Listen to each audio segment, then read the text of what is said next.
What is up, YouTube? This is your boy Donovan Milliken coming at you with another video, guys. Remember, do me a favor, hit that like button, subscribe to my channel, send this out to Facebook, Twitter, and Instagram.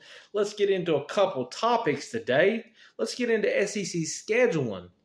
You know, next year, most teams are going to still play their rivals and stuff with Oklahoma and Texas coming into the league. But what would 2025 and beyond look like?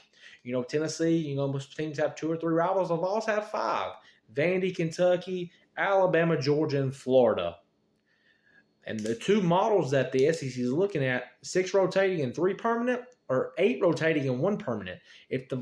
I look for Georgia and Florida to go off the schedule permanently, even though that's tough, that's going off the schedule. And then you look at the 6-3 model, it'll probably be Alabama, Vandy, and of course South Carolina's becoming a model. Kentucky could go off the schedule permanently. It's tough to see. If it's one game I want to keep, it's Alabama. Because when you think one big game for the Vol fans, we got a couple, but it's the 3rd Saturday in October. When you say 3rd Saturday in October, you know it's Alabama and it's Tennessee.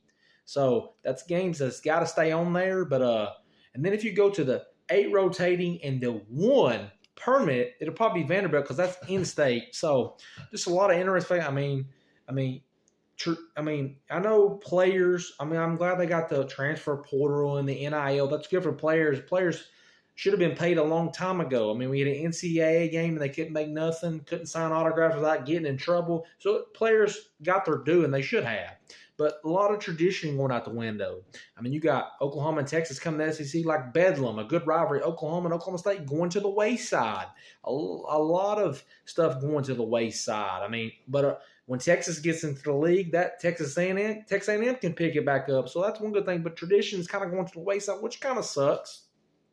Because college football has always been about tradition and everything. So just an interesting thought about where we're going from here. A lot of changes. So, but next thing I want to get into is the Josh Heupel. What makes the Josh Heupel offense so successful? You got the tempo. You got the wide splits. Which one makes it tougher? Because most teams, a lot of people ask, why don't people load the box and make people throw? Because if you load the box, you got one-on-one. Tennessee can run the ball and take deep shots. But I think the bigger part of the wide splits help. But I think it's the tempo, man. Once Tennessee gets that first down, teams are in trouble because Tennessee can go really, really fast. That's what makes Josh Heupel's offense so good. And then you get a quarterback. Just like when Hendon signed with Tennessee when Pruitt got fired, and people thinking, Virginia Tech thought, we didn't lose nobody. Then he gets in Hooker's a good player. He gets in Josh Heupel's system and the offense, and he clicks. And if he wouldn't have got hurt, he should have been in New York last year. That was a travesty. He didn't get invited to New York for the Heisman, even if he didn't win it. This is a pure travesty, but that's a different question for a different day. It's just like you got talent with the offense. Josh Heupel's always going to put up numbers. He's 25-10 at Tennessee. His offense, the defense has got better this year, but Tennessee's offense, man, them wide splits and that tempo is hard to defend. So that's what makes it. And then you add good players like Coach Heupel made Jalen Hyatt improve and stuff, but a lot of people, man, and when that offense is clicking, it puts a lot of pressure on teams to go for it more because, you got to keep up and score, and you got to keep up scoring and stuff. So that Josh Heupel. Another thing let's get into is the Joe Milton improvement. Early in the year, fans were upset. Joe Milton's overthrowing some people like he did a couple years ago. He don't have situational awareness about him, but Joe is just clearly improved. When you look at Alabama, Kentucky, and UConn, he's completing over 73% of his passes the last 3 games. Joe is clearly got, the ball he hit against Squirrel White, across the middle, in stride for 70-yard touchdown. I don't think he could have done that other year.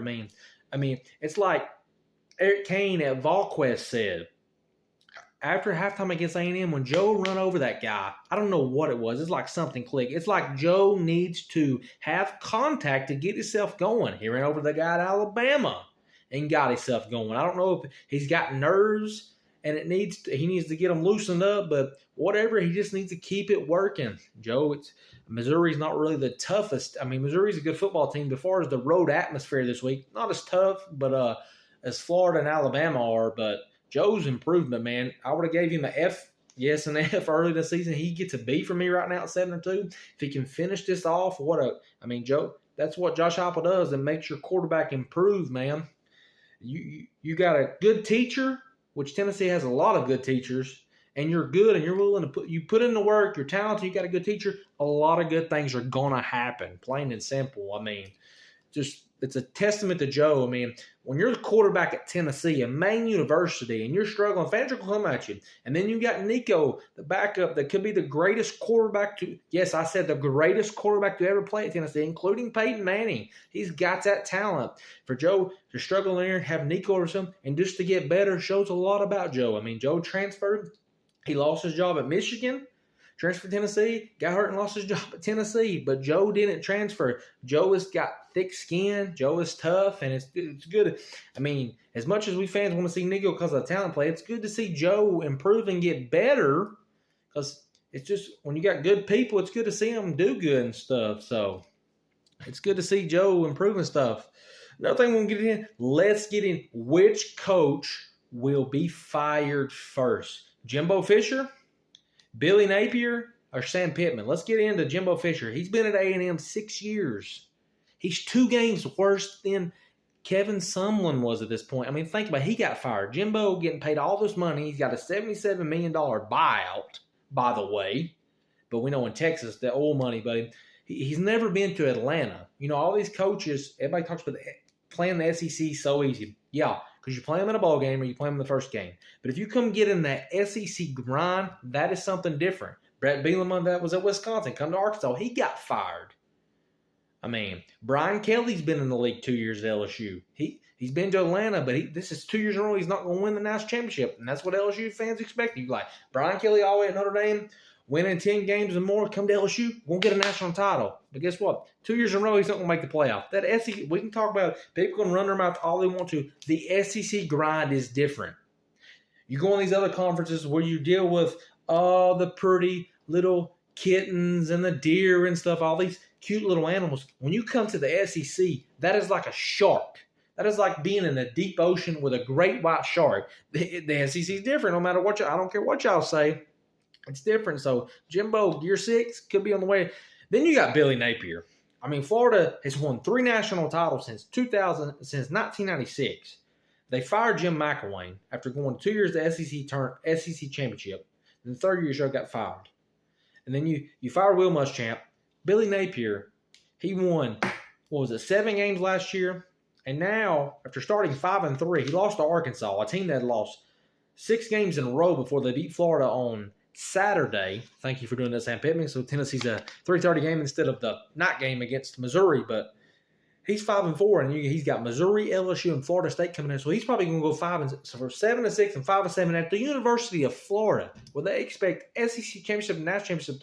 It's year 2. He can recruit well, but if you don't do well on Saturday, you're not going to be a coach, especially in the SEC. You can recruit all you want to.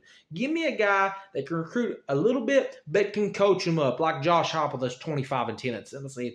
You can stay middle and cook, but if you can recruit, because if you don't, you can win any other day as a head coach. If you do not win on Saturday, you're not going to be coaching very long. So Billy Napier, I'd say Jimbo's seat's about an 8 out of 10. Billy Napier's probably 7 out of 10. I mean, it's getting up there. Let's get into Sam Pittman. He's an offensive line coach. He's been there. Gave him the job at Arkansas. He did okay last year. Got to a bowl game and stuff. Beat Kansas. But this year, they're 3-6. They had a 6-game losing streak before they pulled the win at Florida. Winning at Florida used to be a big deal. Florida's okay. I don't know if it's a big deal. Sam Pittman, some people like at Tennessee, Alabama, LSU, Florida, Georgia, some schools, you got to get big names or the fans are going to be upset. Arkansas is kind of a program that's been okay, but people wanted Sam Pittman to get this job. It's like Ed Orgeron at LSU. People wanted him to get the job. Of course, he had Joe Burrow win the national title. I don't think Ed Orgeron's a very good coach. He proved that at Ole Miss once upon a time. But when you have a generational talent like Joe Burrow, you have receivers like Jamar Chase, Justin Jefferson, it's easy to win. It's easy to win when you have that. But just 3 coaches on the hot seat, will they all get fired? Probably not. I probably think they get one more year, but it's just an interesting thing. But Think of it. Let's get into the last topic of the day. Nico Iamaleava. Yes, we were talking about Joe Milton's approval, but Nico, man, he only got 2 series, and I know it's UConn, but his awareness on the football field is something totally different. When he's running, he's looking downfield. That run where he took off and then failed, the grass game, I'm glad he was okay. Just Nico, people say, oh, he only played a couple of series. When you're eating a steak, do you need the whole steak to eat the whole steak to prove it's good, or do you need a couple bites? When watching Nico, we can see a generational talent, and I think Peyton Manning has been the best quarterback in Tennessee history. Of course, we forget about T. Martin that won that championship. But Nico Iamaleava, I think, will go down as the greatest quarterback in Tennessee history, and I think he will be the first pick in the 2026 draft. He can throw the ball down the field. He can run. He's got awareness. Hopefully he gets to play. Hopefully we'll blow out Vanderbilt and he gets to play one year. But Nico's just got it all, and I'm so excited. I mean, I'm not wishing the season away, but I'm so excited for Nico Iamaleava to start next year. I think he'll lead the Vols to the playoffs because next year he goes to 12 teams. He come in with that NIL money making 1.2, which he deserved it. Of course, if you're good, you're going to get the NIL money, but people put, oh, why he ain't playing because he's making the money. Nico seems like a good lot. He seems like he was brought up by a good family.